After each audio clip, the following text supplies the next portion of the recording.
ciidamada booliska Soomaaliland gaar ahaan ciidamada loo yaqaan RRU-da ee la dagaalama argagixisada ayaa xalay toole waxay kala baxeen gurigiisa oo ku yaala xaafadda Jigjiga yar ee degmada Ibraahim Koodbuur wasiir ku-xigeenkii hore amniga mudane Cabdilaahi Abakor ee wasaaradda arrimaha gudaha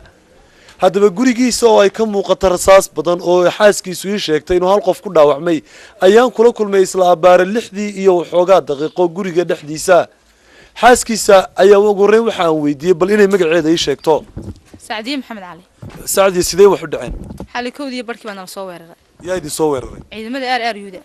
halkay idin ku soo weerareen gurigayga sababta la idin soo weeraray maad garanaysaa sababta naloo soo weeraray waxa weeyaan argagixisooyin ku xeeran Soomaaliland oo ka hadlay Cabdilaahi TV-ga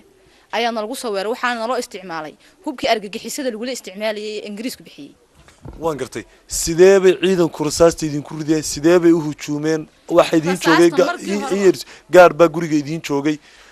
ma istifaaceen sidee wax u dhaceen bal noo sheeg markay istifaaceen xabadii waa nalagu furay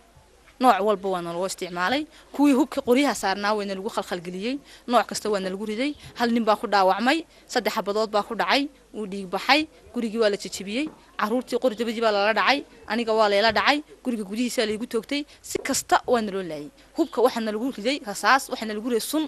kitchenka albaabada nalooga soo galiyay guriga dhexdiisa nalagu toogtay albaab kabadhadii baa nalaga jajabiyay moobiladii baa nalaga qaatay wax aan qayl caadi ah nalagu sameeyay waan gartay maxaad cadeynaad haysaayeed noo sheegi kartaaye imika gurigaaga dhex yaala rasaas baa lagu riday baatiri suntii qiiqaan lagu riday maxaad noo sheegi kartaa noo waxaan ku sheegi karaa rasaastii lagu riday waa wata hubkii la isticmaalayna waa kuwa hubkii la isticmaalayna waa kuwaas waa kuwa maxay yihiin markaa hubkani noocani maxay anigu waxba kama aqaan waa suntii guriga lagu buufinayay iyo rasaasina la dhacay waxaad ii sheegtay mar hore in madbaxa lagaaga soo tuuriyay sunta kuwana la iga soo riday aniga caruurtii guriga waa lagu suneeyay gurigaaga rasaas badan baa ka muuqata hurdada fadhiga meel walba gurigaaga rasaas badan baa ka muuqata ay nagu galeen nagu la dhacayeen guriga gudihiisa iyaga ku jira siliiga ku ridayeen waan ku daawisiin doonaa guriga dhulkay ku ridayeen gidaaraday ku ridayeen caruurtii waa qordabadii la dhaceen aniga ay la dhaceen dadkii way laayeen waan gartay muxuu qabaa odaygaaga xabad bay ku rideen isagoo fadhiya gidaarkay ku dhacday markaa inay wax yeesheen kala Allahu a'lam way qabteen laakiin dhiig ma arkay waan gartay marka sidee u kaxeeyeen bal habkii u kaxeeyeen oo la dhaqmeen markay kaxeynayeen dhaqan xun bay u qaxayeen si dhaqan xun bay u kaxeeyeen katiinad bay ku xidheen way hujuumayeen way turanturinayeen ciyaalkaagu maxay qabaan ciyaalkaygu qordabadii jugay qabaan jaarku maxay ma ku arkayeen ma muuqan way wada joogan waa kuwan waan gartay way wada joogan xaafadda way isu soo bixi weyday niniga si jeeda waa la jiif cabee baa lagu yiri qori baa lagu qabtay beerka loo jiifiyay xaafadaha daaqadaha laga go'day reerka iga soo jeeda 2 xabadood baa lagu riday ninkii daaqadii furay markuu guriga dusha ka qiiqay aan siribu ciyaalkii baa ku gubanayay ka soo saar 2 xabadood baa lagu amsiyay guri walba daaqada qoriga looga galiyay cidimay bixi kareen ninka dhaawacmay magaciisa maxaa la yiraahdaa Salebaan Cumar Guuleed ma ciidanka boolisku ka tirsan mise gaarkeeda ciidanka booliska imka shaqo kuma le gaarka staafkayga anaga noo gaarka abuha waan gartay qofka kale ee guriga la sheegay in dhaawacay ma jiro waa hal qof oo kaliya anigu waxaan arkayo xilli dawaan gabagabeeyay waxba qofku ma arki karo dhanka kalena mid ka mid ah caruurta uu dhalay Cabdilaahi Abakor wasiir ku-xigeenkii hore amnigu ayaa isagana waxa ciidamada booliska ay sheegeen inuu ka soo gaaray weerarkaasi hujuumka isla qori ay ciidamada boolisku ay ku dhufteen maxaa dareemaysaa xanuun baan dareemayaa dhabarka halkeed ka dareemaysaa dhabarka waxaan ka dareemayaa halka maxaa kugu dhacay qordabadii bay la dhaceen yaa kula dhacay askarta marka askartu halkay ku soo galeen ugu soo galeen anoo qol ku jira marka imika wad xanuunsanaysaa dadkii jaarka mid ka mid ah bal waxaan weydiiyey magaciisa oo saddexan waxa la yiraahdaa Maxamed Bulux Olhaye maxamed maxaad aragtay waxaan arkay anigoo hurda ayaan soo anfafaray waan soo booday xabadii markaan maqlay iyo dhawaaqii baxayay ayaan soo baxay markaan sidaa isu soo taagay albaabkayga aan baxiri ciidan igu wareegsan baan arkay markaa waxa ciidankii waxa mid baa dhawaaq wuxuu waryahay albaabka xidh buuri markaa geyrkay sidaa u taagnaan aqalka ina Axmed Yaasiin Maxamed Arabay ayaan ana ka soo horjeeda soo jeedka markaan sidaa albaabka u furay iyo ciidankii oo igu meersan baa albaabka xidh mar labaad waxay soo baxay dumar gabadhayda oo Sahra Axmed Ismaaciil ayda waxa daaqada ayay isagoo ciidanka iyo yarinimadu eegayaan ayay yiraahdeen daaqada xidha naga xidha wariya daaqada Ilaahay ma taqaan daaqada xidha daaqadina sidii baan ku xidhnay sidaas ay ahay arintu sidee wax u dhacayeen rasaastan iyo la isweydaarsaday ee ciidanka areeriduna ay xoog guriga ku galeen muddo intee leeg bay socotay rasaastu sidee ahayd shanqadhad maqlaysay maxay bal nooga warbixi xaaladii aad arkaysay waxaan arkay muddada waxaan maqlay oo dhagahayga ku maqlay rasaastu aad bay u badnayd indhaha markaa dabadda uma aan soo bixin oo damaan arkaynin hase yeeshee gurigaan ku jiray markaa waxaan arkayay wareer aad dhawaaq aad u badan iyo xabad aad u badan oo aad u fara badan waan yaabay markaa arkiisay waxaan wadanka soo galay waa maxay markaa anigoo yaaban oo guriga ka yaaban oo fajacsan oo waxa idinku dhacay waa maxay ayaan waxa weeyaan gurigii ku noqday markaa anigu waxaan la yaabay weli may dhicin faqash baa la sheegayaa weli taasoo kale may dhicin taxalay dhacday waa tu aan la yaabay bay ahayd tu naga wareerisay bay ahayd aad iyo aad baan u la yaabsanay waxa lala dagaalamayay markaa waxaan ka yaabay dhibaatada xabadda aad u dhacday ee na wareerisay dagaal aad u badan oo dhacay aan moodayay in wadankiiba la qabsaday sidaasaan arkay daba taliyaha guud ee ciidanka booliska Soomaaliland General Cabdilaahi Fadal ayaa waxa aan ka wareystay arintaasi xalay toole iyo hawlgalka ay sameeyeen ciidamada booliisku iyo sababta ay xilliga saqda dhaxaa weerareen guriga wasiir ku-xigeenkii hore amniga ku-xigeenkii hore arrimaha gudaha dhinaca amniga shalayto waxaan u diray saraakiil sare si official wax looga weydiiyo arrimihii journal ku qoray ka bacdi wuxuu yiri Mansouriga yimaada waa loogu tagay uu la soo ballamay wuu iman waayay inta kadib ciidanka booliisku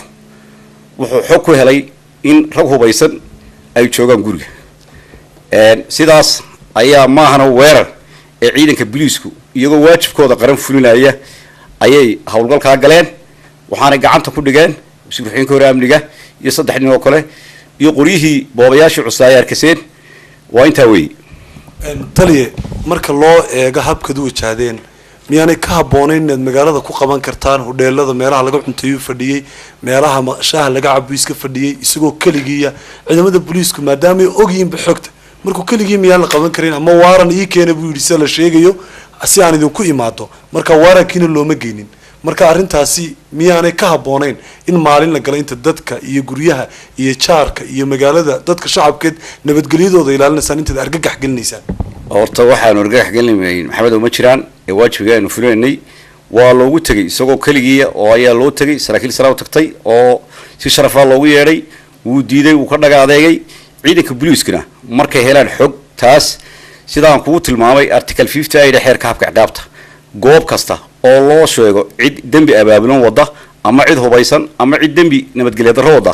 way qabanayaan sharcigan u fasaxaya taliye haddii aan ku weydiiyo wasiir ku-xigeenka amniga iyo arrimaha lala xidhiidhinayo maxaad ka ogtahay ee lagu haysta ee ciidanka booliisku sababta u soo qabteen ay tahay waxa weeye taas waxaan filayaa inaan kaaga jawaabay oo aan kuu sheegay oo inta hore kugu filantay baan filaya waxa rasmiga ee maanta uu ku xidhay ma noo sheegi kartaa waxa weeye falalka marka hore lagu yeedhiyay joornaalada ku baahiyay lagu yeedhiyay ka bacdina falkan kalena wuu ka daba dhashay ee ah hub inuu urursado rag hubaysan uu ka haysto guriga dhigto waxyaalahaas lagu eedeynaya taas oo ah khalkhalgelin nabadgelyada guud iyo isla markaana oo ciidanka booliiska kala horyimi rasaas ay isticmaaleen qoryaha culus ee boobayaasha dhanka kalena wasiirka wasaaradda arrimaha gudaha Soomaaliland mudane Cali Maxamed Waran Cadde warshir jaraa'id ku qabtay xafiiskiisa ayaa waxa uu eedeeyay qaraxyada labadii habeen la soo dhaafay ka dhacay magaalada Hargeysa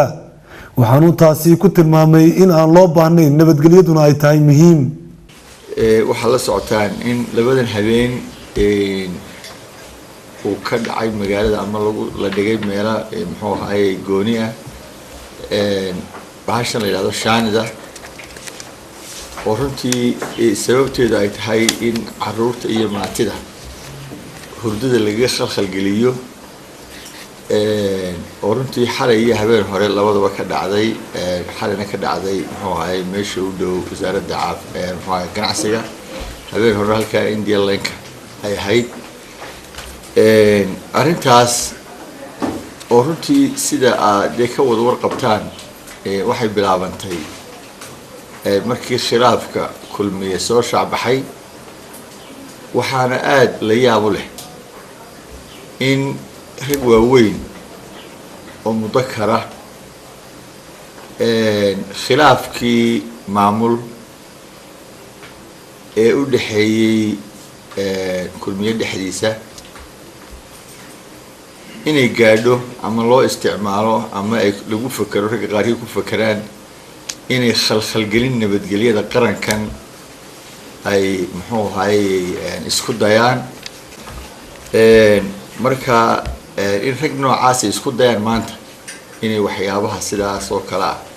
iyagoon u turaynin ummadooda iyagoon u turaynin qarankooda iyagoon naftooda midna u turaynin inay sameeyaan marka waxa weeye runtii waxaanu ka howlgallay ciddii ka dambeysay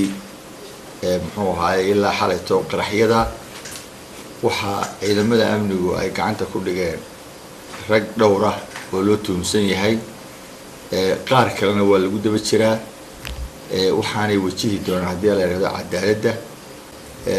anuu aad iyo aad uga xun wasiirkii ku-xigeenkaygii hore ee amniga oo runtii aan muddo wada shaqaynay oo aan la yaabay sida ay wax uga dhaceen oo runtii ku kacay arrimo khalkhal gelin kara nabadgelyada iyo sumcadda qaranka Somaliland oo aynu wada ognahay halka aynu ka taaganahay horumarkeena iyo wanaagga aynu ku wadno in hadallo tashwiish iyo sumcad xumo gelin kara maaha qof laakiin qaranka guud ahaanba inay ka dhacday wasiir ku-xigeenkaygii hore sidaa awgeed la damcay in wax laga weydiiyo waxa uu baahiyey oo caalamka u sheegay hase yeeshee uu diiday markii dambana markii laysidhi wax ka qorana uu kala hor yimid iscaad hubaysan oo runtii naftiisa iyo nafta ciidamada amniga uu khatar ku geliyey sidaa awgeed waxay ku dadaaleen hubka halkan yaalla waxaa laga qabtay wasiir ku-xigeenkaygii hore ee amniga kadib markii ay isku dayeen isaga iyo dhalinyaro kale inay kala hor yimaadaan ciidamada xariga wasiirka amniga ee la xidhay ee hore ayaa waxa uu daba socdaa khilaafka xisbiga talada dalka ee kulmiye iyadoo xilkiisa ku waayay sidoo horeba u sheegay xulistii golaha dhexe ee xisbiga talada dalka ee kulmiye sidoo kalena wasiir ku-xigeenka hore amniga ayaa waxa uu la saftay garabka uu hogaamiyo gudoomiyaha xisbiga kulmiye mudane muuse biixi cabdi isagoo maalmihii ugu dambeeyayna warbaahinta ka muuqanayay isagoo dhinacaasi la fasafan sidoo kalena shir jaraa'id oo ku qabtay ayuu wasiir ku-xigeenka hore amniga mudane cabdilaahi abakor waxa uu sheegay in ay Somaliland amaba golaha wasiirada ay ku jiraan kullad uu ku sheegay waa sida hadalka uu dhigay in ay yihiin argagixiso isla markaasina ay yihiin in ay kooxo islaamiyiin ah oo ku tacaluqa ururo islaamiya maxamed cabdi ligon cable TV hargeysa